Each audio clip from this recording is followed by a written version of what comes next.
So we want you to be more aware of what your beliefs are and the power of them and whether they harmonize with your desires.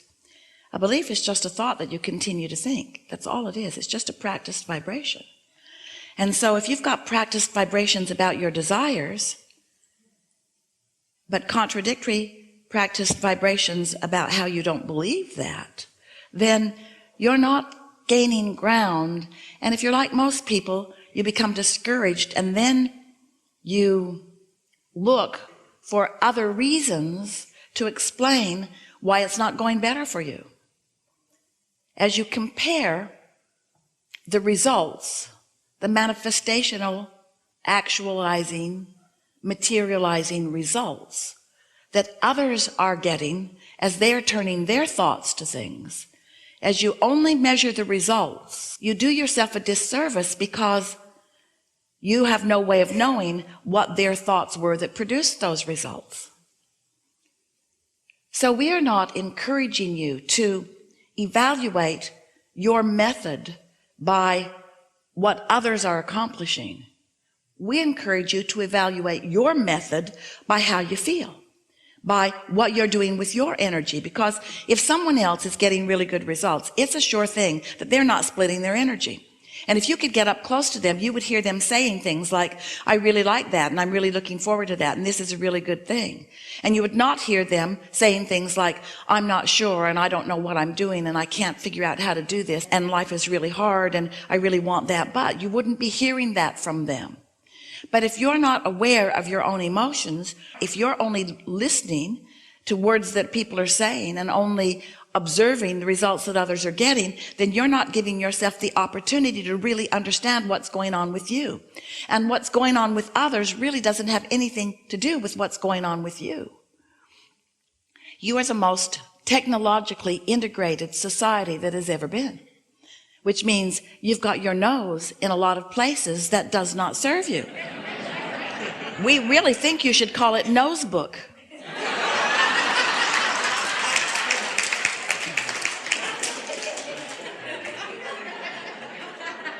And so by giving so much of your attention to things that you don't have any control over really, you're just observing them, then you practice thoughts. You continue thoughts that often don't serve you. So deliberate creating requires deliberate thought. And deliberate thought requires a sensitivity to the way you feel. And a sensitivity to the way you feel requires understanding what your emotions mean. And so we can put it to you really, really simply. When you ask for something, which we call step 1, contrast causes you to do that. Step 2 happens, which source becomes a vibrational match to what you're asking for. When you ask for more money or for a relationship or for an improved anything, your inner being becomes the vibrational equivalent of it. When you ask, it is answered. But it is answered in a vibrational frequency that has a point of attraction that begins to attract the cooperative components. But unless you are in the same vibrational frequency, you're not privy to, you're not aware of, you're not part of, not quite yet, the awareness of the attraction of all of these cooperative components. So for a while, in order to get you to understand this vibrational world that we are wanting you to understand completely, we explained about step 1, you got that. We explained about step 2, it's answered. You didn't really get that because you couldn't understand why, if it was answered, why you couldn't see it yet. So we began to describe to you that it's happening, it's being answered in a vibrational realm, and you don't like that because it sounds like smoke and mirrors. It sounds like we're just trying to trick you into believing that you're getting what you want, even though you can't from your own resources see it. But we want you to understand that vibration precedes the manifestation.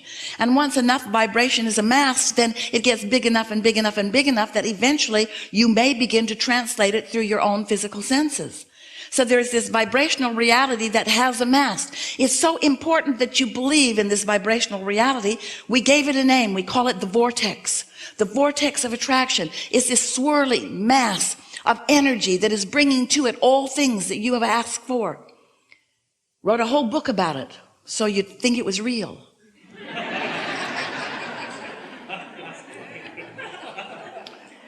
And you began to sort of take our word for it a little bit, but we began to hear you say things like, all right, Abraham, you've talked about this vortex. Esther's pointing her arms at this invisible stuff over here, and your voice gets louder and louder and happier.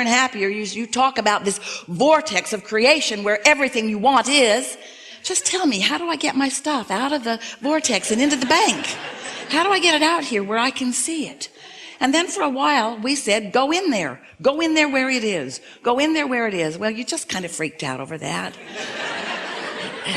You made imaginary doorways and walked through them. I'm in the vortex, you said, but none of you really believed the vortex, even though it is real. And we get it. You want to see it and hear it and smell it and taste it and touch it. You want to prove it through your own experience. And we want you to too. In fact, that's why you're here in these physical bodies. You came to be on the leading edge where thoughts do turn to things. You came to materialize ideas. Your earth was once a swirling mass of vortexual stuff that you couldn't see, and now it's something that scientists see and understand and measure. So much that was once only a thought is a physical reality. That's what this is all about here. This time-space reality where you are the genius creators who now turn more thoughts to more things. So to help you out in this process of turning thoughts to things, we're explaining to you that here are the things that you want, the experiences, the creations that you've put there, bit by bit by bit. So incrementally, by the way, that you often don't even recognize them in their mature state. Here is more in your vortex than you could live in 20 or 30 lifetimes. That's how masterful you are as sifting through contrast and creating this vortex. But now, these thoughts must begin to turn to your things in order for you to have the fulfillment of what you have been intending. So now we're explaining to you that the vibrational frequency of this vortex is very high and very fast and very pure and is being tended by your inner being, by source or whatever you want to call that non-physical aspect of you. And you, if you want to open that passageway, if you want to open that channel, if you want to be the one who receives, if you want to be in the inspired place, if you want your timing to be good, if you want to be tuned in, tapped in, turned on so that you can translate the frequencies, because remember, you can't set your radio dial on 98.7 and hear what's being broadcast on 101. You cannot receive something that is a different vibrational frequency. So you have to understand the frequency of your vortex, and you have to bring yourself to match that frequency. And when you do, thoughts begin to turn to things and you begin to get ideas. You say, oh, I got the best idea. And the reason you did is because you were, maybe only for a moment, in the frequency of the vortex, and you allowed this to transfer. You allowed through this open valve, you allowed this knowledge to flow to you. That's what's going on right here, right now. Esther's wide open and allowing that which we know to blow through her in a way that you do not often hear the likes of. Streaming consciousness, because she's in vibrational alignment with what's in the vortex, with what's in your vortex. And here it comes, here it comes, here it comes. In the form of thoughts that she's receiving at an unconscious level, and words that she's speaking also at an unconscious level. And the next phase of all of that are thoughts turning to things. In other words, this is how everything comes to you. Resources are not being trucked in from other planets. Have you noticed? Have you seen any pipeline in the sky? There is not one. It's the resources of this time-space reality in combination with the powerful new thoughts that you are discovering, causing you to allow your new world to continue to evolve. And so that's what we are about with you. We want to help you find processes, understanding that helps you to want to sift through your thoughts in a more deliberate way. We want you to say yes to more things and no to few things, because when you say yes to something in this attraction-based universe, you're saying, yes, come to me, this thing I want. But when you say no to something that you don't want, you're saying, yes, come to me, this thing I don't want, because there's no such thing as yes and no in a vibrational universe. There's only attention to the subject, you see. So now you have heard everything that matters.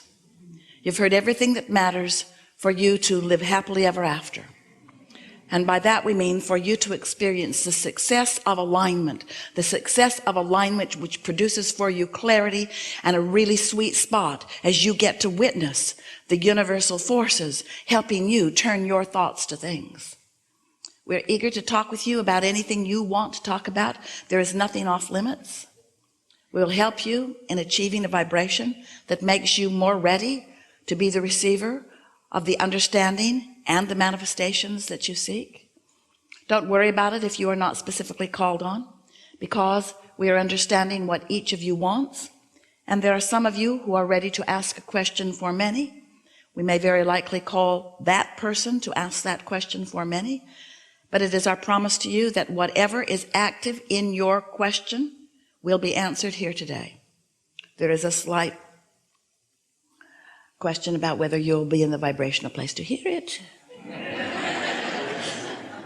But it's going to be a really good day.